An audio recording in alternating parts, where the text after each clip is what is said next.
Olá pessoal, vamos começar a aula de ciências de hoje, capítulo 10. Na semana passada nós não estudamos ciências, né? Só tivemos aula de matemática, geografia. Eu digo das minhas disciplinas, da tia Mônica teve português e redação, por conta dos 2 dias de feriado.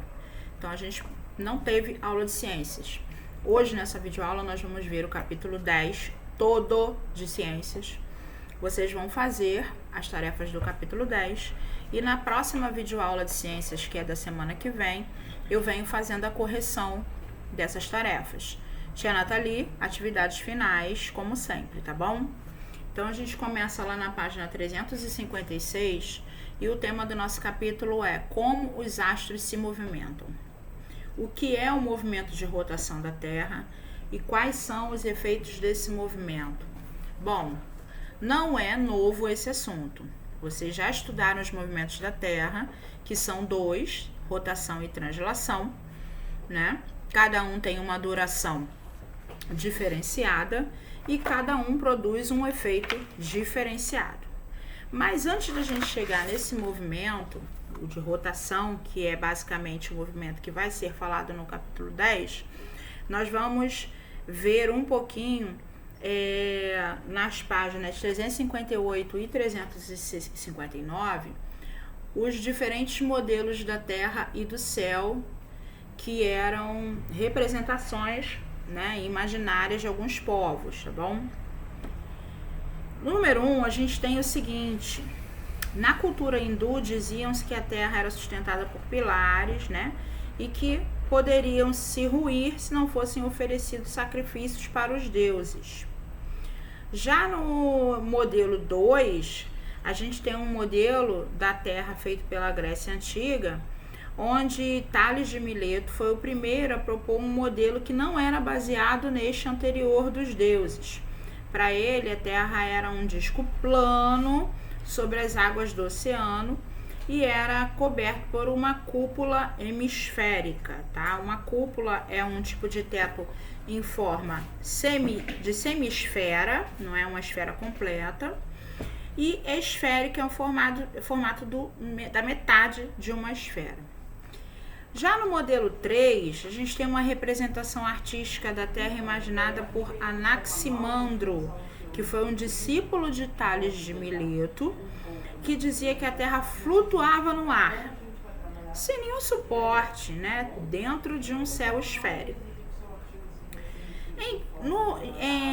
No modelo 4, a gente tem Pitágoras e seus discípulos desenvolveram o primeiro modelo onde a Terra, a Lua e outros astros eram esféricos. Então, nesse modelo, os planetas e o Sol e a Lua, eles eram transportados, cada um por esferas separadas. No modelo número 5, a gente tem a seguinte explicação. Aristóteles propôs um modelo que dizia que a Terra era o centro do universo. Esse modelo é chamado de modelo geocêntrico. No 6, a gente tem Eratóstenes. Vocês estão lembrados de Eratóstenes? Números primos, crivo de Eratóstenes? Então, Eratóstenes, ele foi o primeiro a medir o diâmetro da Terra, tá?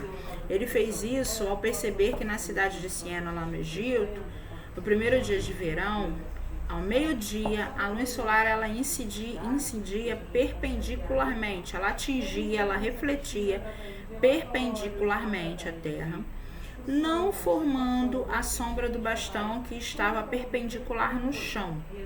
Tá? Então, Eratóstenes mediu essa sombra e calculou o ângulo entre essas duas cidades, sabendo que a distância entre essas duas cidades, que ele pôde calcular o diâmetro da Terra com determinada precisão. Já o modelo de Ptolomeu, né, do número 7, foi um modelo que os egípcios usavam para explicar o movimento retrógrado, o movimento atrasado do planeta.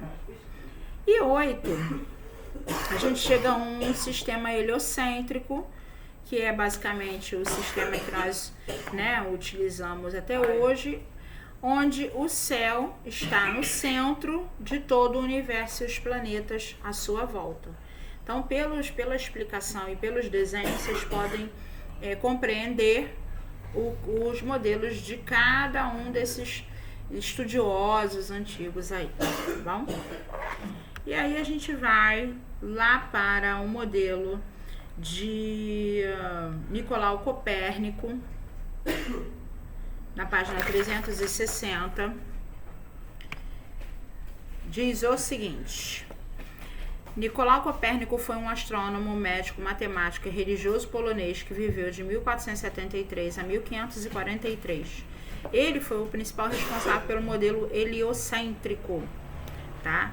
Então, essa teoria, ela foi rebatida durante muito tempo pela igreja, e banida, né?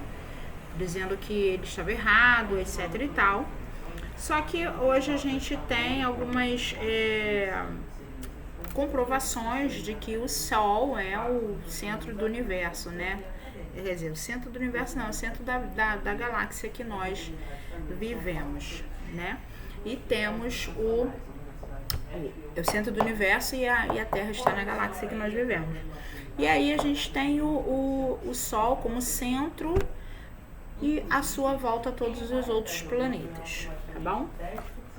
Movimento dos astros distantes. Vamos lá, na 361. As estrelas que conseguimos ver no nosso planeta estão todas na Via Láctea, que é a galáxia em que nós estamos presentes, tá? Então, a estrela mais próxima da Terra é o Sol, que se encontra a 8 minutos-luz de distância, aproximadamente 150, milhões de quilômetros, tá? Minuto-luz é a distância em que a luz percorre em 1 minuto, e ano-luz é a distância em que a luz percorre em 1 ano, tá? Por estarem tão distantes de nós, podemos dizer que a posição das estrelas em relação à Terra é fixa. Parece que elas estão realmente fixadas. A gente tem um modelo aqui, ó, na 361, a Terra, né? E a sua volta na esfera celeste, que nós estudamos no capítulo anterior, as estrelas formando os asterismos. São as 88 regiões formando os asterismos, tá? Depois dá para fazer toda essa 362. Vamos na 363. No software Stellarium ou Planisfera Celeste, é possível visualizar o hemisfério visível da esfera celeste em uma determinada localidade, observando o movimento aparente dos astros. Dá para perceber que todas as estrelas aparentemente giram em torno de um ponto fixo no céu. Na maior parte do Brasil, esse ponto se localiza na direção sul e é chamado de Polo Sul Celeste, pois é a projeção do Polo Sul terrestre na esfera celeste. Então a gente tem alguns questionamentos aqui, né, feito por Beca. E depois a gente tem a devida explicação. De qualquer ponto da Terra podemos ver um hemisfério celeste, ou seja, metade da esfera celeste. Quando estamos no hemisfério sul, vemos o Polo Sul Celeste. No hemisfério norte, é possível ver o Polo Norte Celeste. Então, há uma estrela exatamente na localização do Polo Norte, conhecido como estrela polar, e essa estrela, ela realmente nunca muda de posição, tá? Quando estamos na linha do Equador, é possível ver que esses dois polos celestes, eles estão em horizontes opostos. E esse movimento aparente das estrelas é devido ao movimento de rotação da Terra. O que é o movimento de rotação da Terra? É o movimento que a Terra realiza em torno de si mesma na direção oeste para leste. Então, o movimento aparente dos astros no céu ocorre sempre de leste para oeste. E a Terra vai fazer o movimento sempre de oeste para leste. A gente tem um esquema na página explicativo. O movimento dos astros no sistema solar. O Sol, a Lua e os planetas do sistema solar, eles estão muito mais próximos da Terra do que as demais estrelas da Via Láctea. Assim, os movimentos de translação realizados pelo nosso... Vem cá, eu tive uma ideia agora. Eu acho que vou pegar o ventilador do Nestão, que aí amanhã pega, tá? Não, você me lembra, por favor. Até esqueci onde eu parei. Movimentos de translação realizados pelo nosso por outros planetas afetam distâncias e posições relativas desses astros. Sabemos que o Sol sempre nasce no horizonte leste e sempre se põe no horizonte oeste, tá? Então, esse movimento de área aparente se deve à rotação da Terra, assim como a gente já viu no caso das estrelas mais distantes. E a Lua, ela possui o próprio movimento de rotação e translação ao redor da Terra, que se chama movimento de revolução, se vocês pesquisarem, tá? Movimento de revolução. Já o nosso planeta e os demais planetas do Sistema Solar, eles vão girar em torno de si e em torno do Sol. Em torno de si, eles fazem movimento de rotação. O nosso planeta tem um movimento de rotação com duração de 24 horas. Então, como ele gira em torno de si, tem uma certa hora que ele vai ficar oposto ao Sol. Então, por isso, os efeitos do movimento de rotação são o dia e a noite. O próprio termo planeta, derivado do grego, ele significa errante, ou seja, planeta é aquele que vagueia, que não tem residência, que não tem posição fixa, né? Mas esse passeio ele não é aleatório, acontece justamente por conta dos efeitos que esse movimento produz. O Sol e a Lua se movimentam sempre de leste a oeste devido ao movimento da Terra e tem um período mais curto do que os outros movimentos, tá? Depois a gente fala do movimento dos planetas de um modo geral, que tem seu movimento diário, mas também se movimentam de leste a oeste e que não aparecem todas as noites. Eles têm um movimento para trás, é um movimento retrógrado. Os planetas do Sistema Solar que orbitam o Sol,